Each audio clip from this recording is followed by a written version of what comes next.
Coach, kembali lagi nih ya kita Yap. di streaming. Waduh. Streaming KMM. Kita lihat adik-adiknya dulu nih Coach. Wah, udah pada pada rapi. Luar biasa nih Coach, selalu setia menunggu streaming kita nih ya Coach ya. Iya betul Wah. banget. Adik-adik kita memang yang paling the best. Iya, nah gimana nih adik-adik? Masih ingat minggu lalu kita belajar apa? Ini luar biasa, pada hebat lu. Iya. Minggu lalu kita belajar berdoa bersama. Objek lessonnya udah dicoba belum? Keren kan? Pasti. Nah, hari ini nggak kalah keren. Coach Dedi juga ada object lesson yang tidak kalah serunya dengan object lesson di minggu-minggu sebelumnya. Jadi tetap di streaming KMM ya. Nah, seperti biasa kita buka dengan Game. game. Wah, hari ini kita mau main games lagi nih Coach. Yap. Kita sudah siapkan balon masing-masing satu dan Kemeja. yang sudah dibuka kancingnya. Bisa pakai kemeja Dedinya ya, Iya, Coach. bisa. Gamesnya adalah menyundul balon sambil mengancingkan baju. Wah, seru nih kan ini gamesnya nih Coach. Yap. Ya. Boleh kita mulai Coach? Boleh. Boleh ya. Kita hitung ya. 1, 2, 3. Harus disundul ya, Ayo Coach. sundul Coach. Sundul ini gimana nih kancingnya? Enggak kayak gini, Coach. Nggak bisa. Aduh, Coach. Nggak bisa, Coach. Ya, balonnya jatuh, Coach. Nah, Ini pala doang boleh nggak Coach?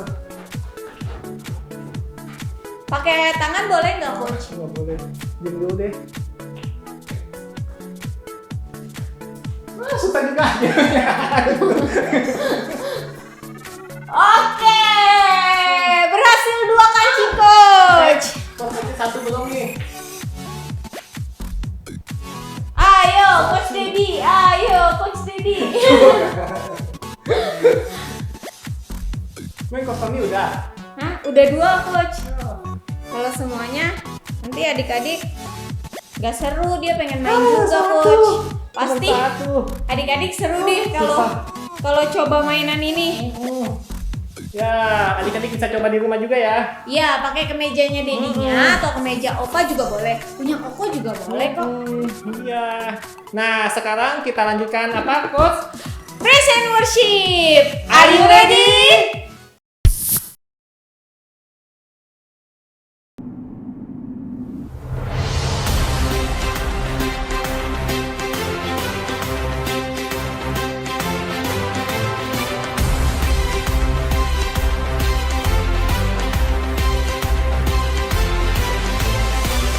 My God is powerful. He stands invincible. I will hold on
adik-adik, seru kan praise and worship-nya, ya kan Coach? Iya. Nah, sebelum kita mulai firman Tuhan hari ini, ayo kita baca satu ayat di dalam 1 Yohanes 3 ayat 5. Dan kamu tahu bahwa ia telah menyatakan dirinya supaya ia menghapus segala dosa dan di dalam dia tidak ada dosa.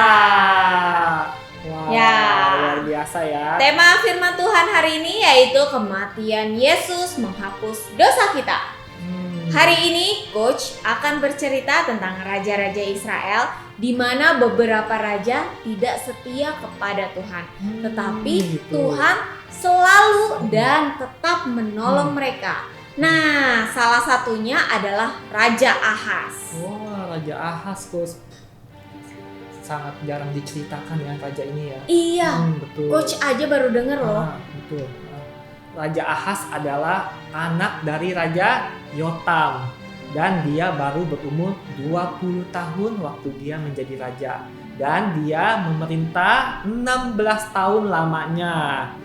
Ia tidak seperti ayah dan nenek moyangnya yang setia dan taat kepada Tuhan. Raja Ahaz tidak melakukan apa yang benar di mata Tuhan Allahnya. Dia adalah Raja Yehuda yang paling berdosa. Raja Ahaz tidak percaya kepada Tuhan. Bahkan di dalam keadaan kritis dan sangat gawat sekalipun, seorang nabi yang bernama Nabi Yesaya berusaha menghimbau dan menasehati Raja Ahaz untuk percaya dan meminta pertolongan kepada Tuhan. Tapi Raja Ahaz tidak mau mendengar perkataan Nabi Yesaya. Bahkan ia lebih suka meminta pertolongan kepada Raja Asyur yang juga tidak percaya kepada Tuhan. Selain itu, Raja Ahaz ini mempersembahkan korban persembahannya kepada berhala di kuil bangsa Asyur yang tidak mengenal Tuhan, dan dia juga mendorong rakyatnya juga mempersembahkan korban berhala kepada bangsa Asyur. Tetapi Tuhan tetap setia dan melindunginya. Akhirnya Raja Ahaz meninggal, maka Hizkia yaitu adalah anaknya menjadi raja menggantikan dia. Jadinya Raja Hizkia namanya. Waktu itu Raja Hizkia baru berumur 25 tahun loh. Ya, dan dia memerintah 29 tahun lamanya di Yerusalem. Nah, berbeda dengan bapaknya, Raja Hizkia ini melakukan apa yang benar di mata Tuhan, seperti yang dilakukan oleh nenek moyangnya, bapak leluhurnya, yaitu Raja Daud. Ketika pada tahun pertama Raja Hizkia memerintah, ia datang kepada para imam untuk membuat persembahan korban bakaran penghapus dosa. Wah, Raja Hizkia berkata, karena nenek moyang kita tidak percaya dan tidak setia kepada Tuhan, maka sekarang Raja Hizkia itu ingin melakukan apa yang benar, walaupun raja-raja sebelumnya itu tidak melakukan apa yang benar, malah melakukan apa yang jahat di mata Tuhan. Mereka itu memalingkan wajahnya dari kebaikan Tuhan, nggak mau minta tolong sama Tuhan Yesus gitu, malah dari Allah lain gitu. Nah, sekarang Raja Hizkia itu bermaksud untuk mengikat perjanjian dengan Tuhan Allah Israel dan membakar korban bagi Tuhan Yesus. Beginilah cara imam masuk ke dalam tempat kudus dan melakukan penghapusan dosa, yaitu dengan membawa seekor lembu jantan muda untuk korbanan penghapus dosa dan seekor domba jantan untuk korban bakaran. Nah, domba jantan itu harus disembeli di tempat orang menyembeli korban penghapusan dosa dan korban bakaran. Nah, adik-adik, pada zaman ketika bangsa Israel bertobat dan meminta penghapusan dosa, maka seorang imam harus membawa domba untuk disembeli sebagai korban menghapus dosa-dosa mereka. Mereka tidak bisa melakukannya sendiri, tetapi harus melalui seorang imam. Tahu nggak adik-adik kalau sekarang bagaimana cara penghapusan dosa adik-adik dan coach? Apakah masih seperti itu? Tadi kan pakai domba dan harus disembelih oleh imam. Imam itu adalah orang yang sangat kudus, ya, seperti mungkin kalau kita bilang sekarang seperti nabi-nabi kayak gitu ya, coach ya. Tapi sekarang kan nggak ada lagi kayak gitu. Iya, hanya Yesus Kristus sebagai domba yang dikorbankan sebagai penghapus dosa-dosa kita.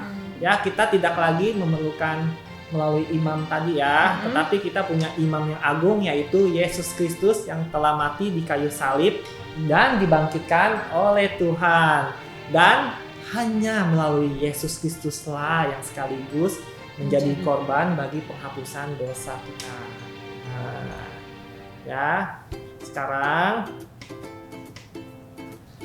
Coach mau tunjukin bagaimana Yesus Kristus adalah korban penghapus dosa, ya. Oke. Ya. Jadi adik-adik tidak perlu susah-susah lagi nih kayak zaman dulu ya, di mana mereka perlu membawa domba dipotong sebagai korban penghapus dosa-dosa mereka, ya. Iya, dan butuh imam-imam lagi. Iya, betul. Ini ada koin nih. Ada koin. Ya. Koin ini melambangkan hidup kita nih, melambangkan kita adik-adik dan coach ya. Nah, terus coach juga ada piring nih ya. Piring ini melambangkan dunia ini yang kita hidup di dalam dunia ini yang penuh dengan dosa. Jadi dunianya dipenuhi dengan dosa. Ya. Kalau adik-adik lihat, dunia ini penuh dengan dosa hitam.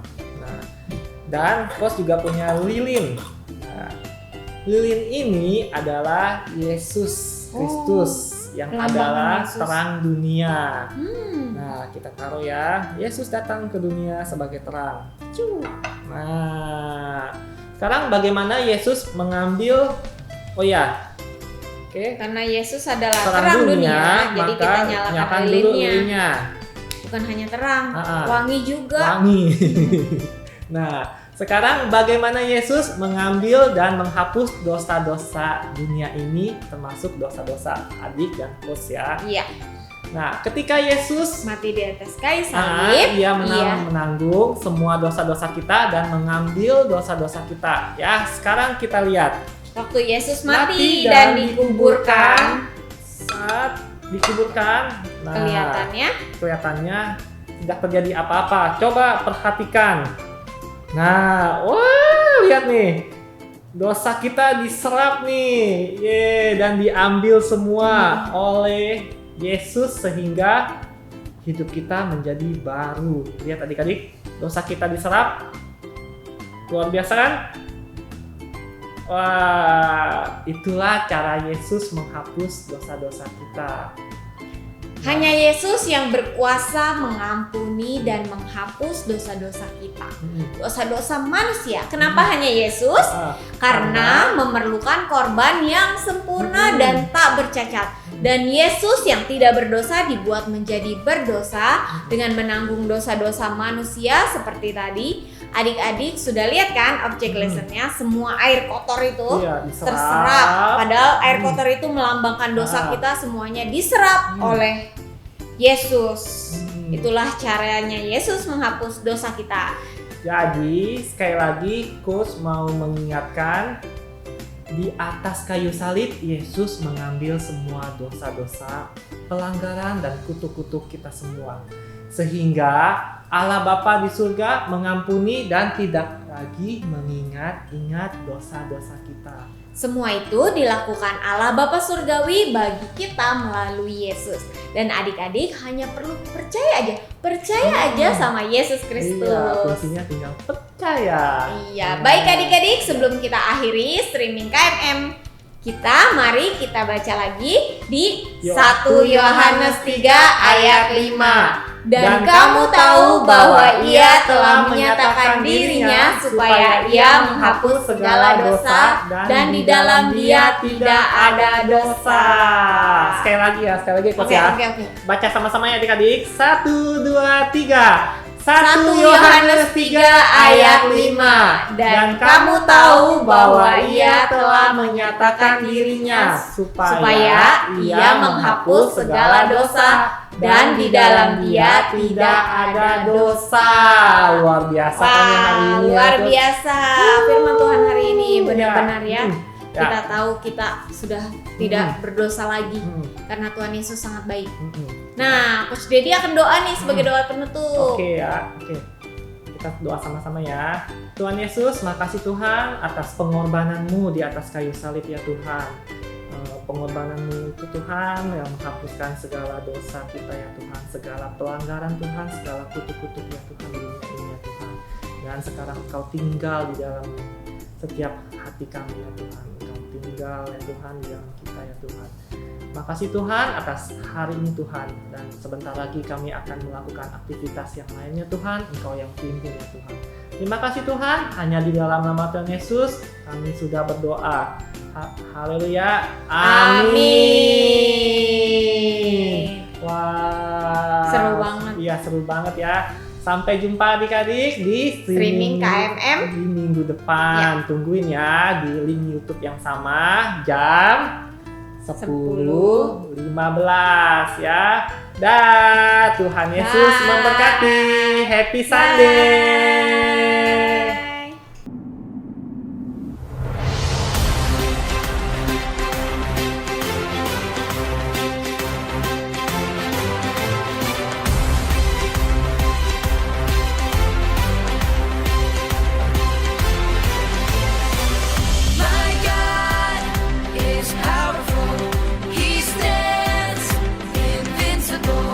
I will hold on to Him.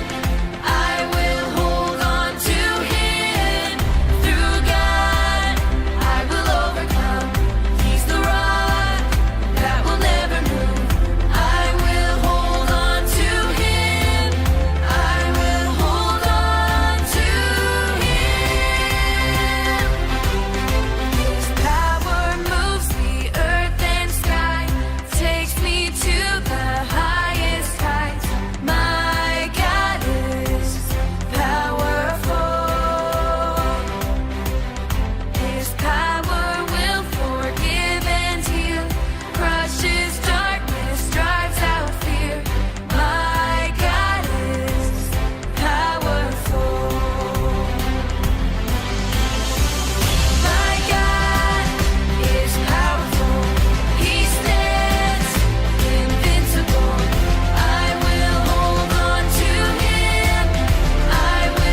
Saudara, dalam hidup kita tidak terlepas dari kata memberi ataupun menerima.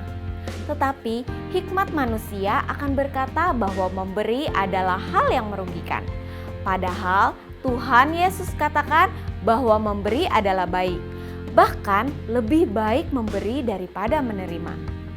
Selama ini kita diizinkan untuk menerima kasih-Nya yang berlimpah. Dan sekarang adalah waktu yang tepat untuk kita bisa memberikan persembahan dan perpuluhan kita untuk pekerjaan Tuhan di muka bumi. Bagi saudara yang ingin memberikan persembahan dan perpuluhan, saudara bisa scan barcode QR JCB yang tampil di layar kaca saudara ataupun bisa transfer ke nomor rekening. Selamat memberi, Tuhan Yesus memberkati.